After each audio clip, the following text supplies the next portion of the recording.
Welcome, ladies and gentlemen, to the first matchup of Clash of Teams. We have two very good teams here. To my right, we have Peasant Mob, who they defeat their opponents 2-0 in the first round, and we have Dutchomen, who they also defeated their opponent 2-0. So it's going to be very exciting to watch these two very skilled teams play against each other. But before I get started, I want to say that Talnar, he dropped out of the tournament.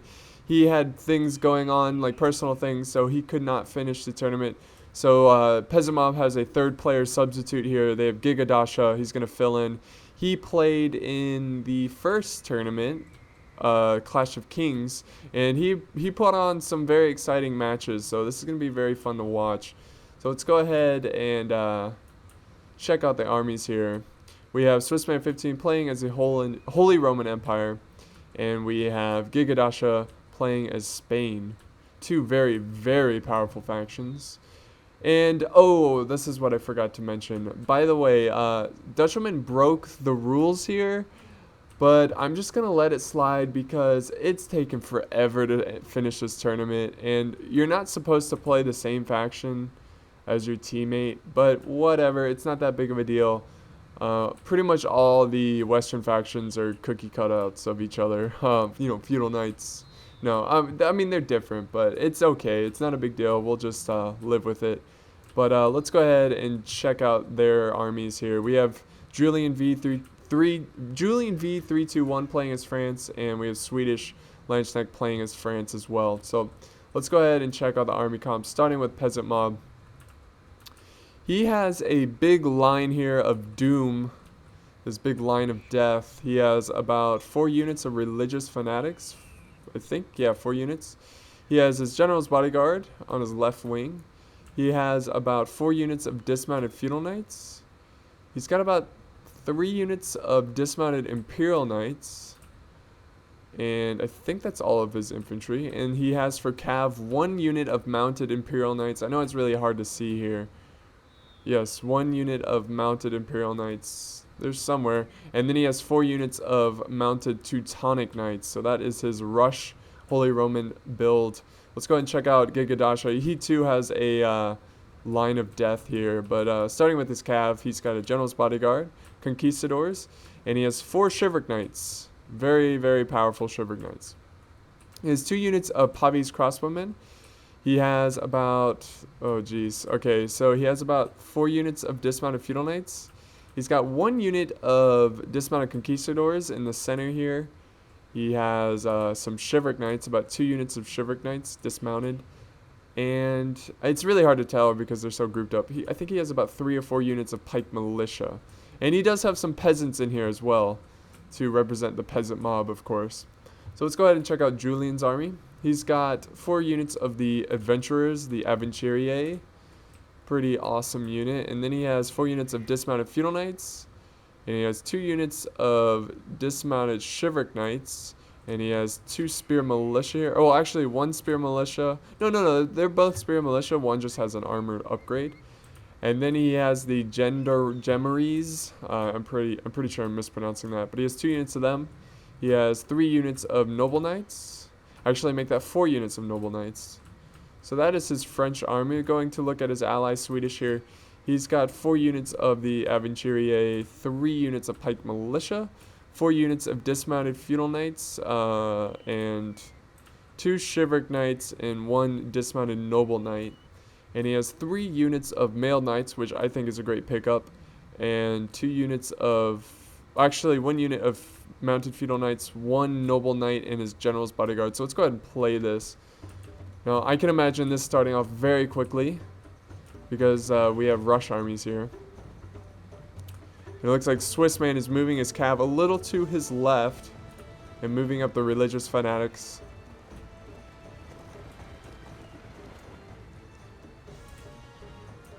And we have Gigadasha here moving forward as well. With rush armies, you have to work together. If you don't, your rush will fail. But it looks like Swissman's moving all of his cav to his left to face Swedish's cav. Now, Swedish has the terrain advantage, but most of his cav is outmatched completely. So this is going to be a little tricky for Swedish, but he does have the infantry advantage. And archer. He has archers, but you know, archers, well, this is a good pickup here. The Aventurier, they're good in melee. So I think this was a good pickup. They're very versatile. He's got his spearmen protecting them. Good formation there. And looks like Julian is combining his forces with his ally here, forming up a good defense on this hill. So the cav, all the cav are lined up, ready to go. And here we go, Teutonic Knights moving forward. We have the religious fanatics. They're going to take the most of the firepower from those arrows up ahead. But the cool thing about religious fanatics is that I'm pretty sure they destroy morale pretty well. They're a little bit more expensive than peasants, but I think for the price, they're slightly better than peasants, because they can do okay in melee. But it looks like Swedish, he does a smart move here. He pulls off his cav. He doesn't want to confront his cav because his cav is pretty outmatched, like I said earlier, and you're going to need some infantry support. He's got his dismounted noble knights in the mix there, and it looks like Julian is sending over his spearmen. I even think Julian is outmatched with his cav as well. That's why he's going to need these spear militia.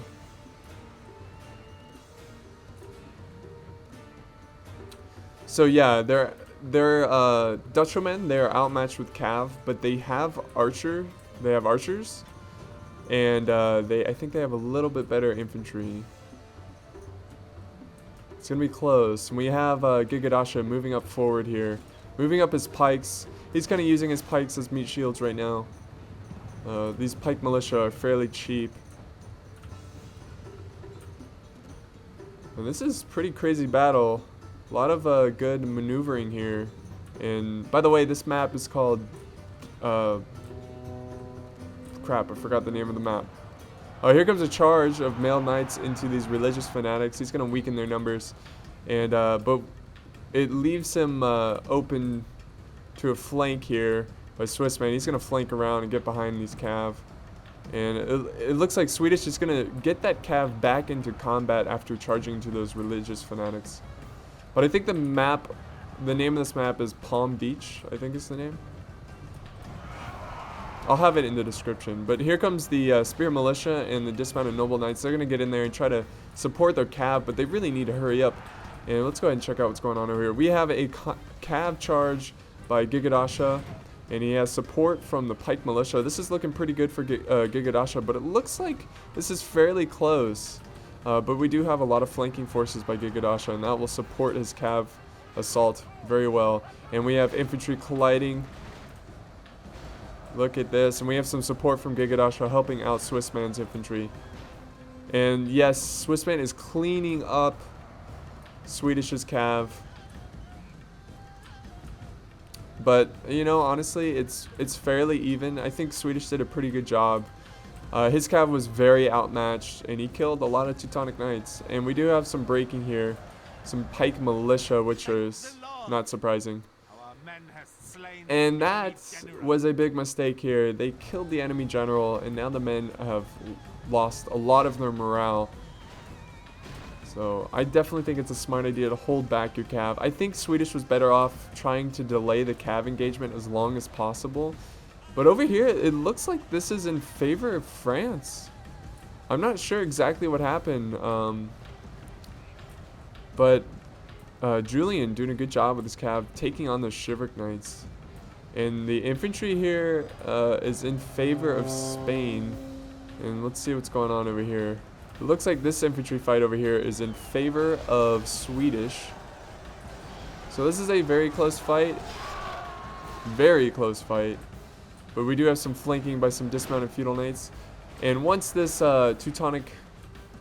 We have infantry fighting over here too. We have some feudal knights and religious fanatics. But once this cav is free to roam, they will cause a lot of routing and a lot of chaos. But we have some counter charges here from Julian.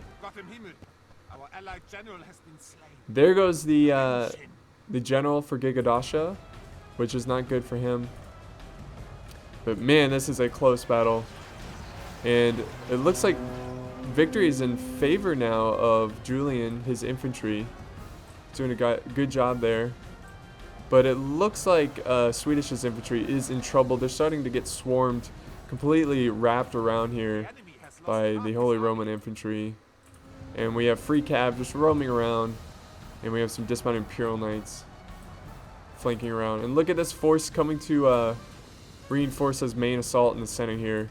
These guys were dealing with the Spear Militia over here and the Noble Knights. Spain looks pretty much defeated. So Gigadasha defeated, of course this is a team battle, so it's still not over yet.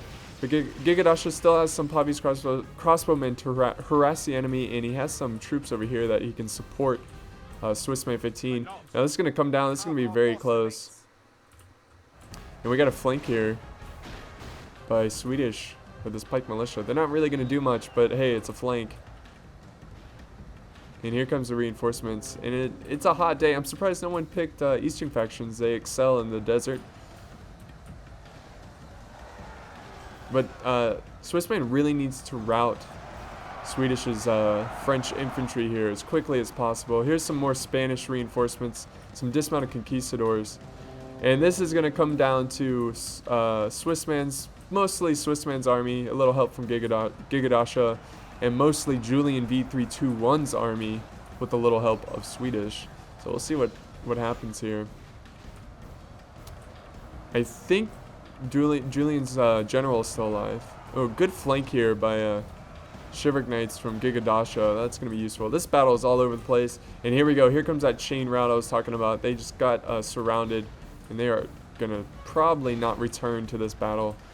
But there's still a lot of French. And if you look at the... Oh, that is not good. Both generals are off the battlefield. One's dead, one's fleeing. And this is heavily in favor of Peasant Mob. And I think Peasant Mob's going to take the victory here. This is a very close battle. This is very exciting. A lot of fun to watch. And we also have some General's Bodyguard, Spanish General's Bodyguard cleaning up. And we have a mid-defeat. Well done here. This was a very exciting battle. Very close. I think the biggest mistake was Swedish. I think he should have kept his cav a little bit closer to his infantry and really delayed the cav collision here, the cav fight. Because once he lost his cav, he got outflanked. And it was just, good rush here by Swissman and Gigadasha. Swissman getting 864 kills, 285 prisoners. Gigadasha getting 647. Gigadasha, he struggled a little bit there against the enemy cav, but nonetheless, he did his part to get the victory. Julian doing a great job defeating that Shiveric cav and getting 115 prisoners. And Swedish doing pretty well too. This was a close match. Getting 653 kills with 16 prisoners. Very close, and it's going to be very interesting to see what happens in Game 2.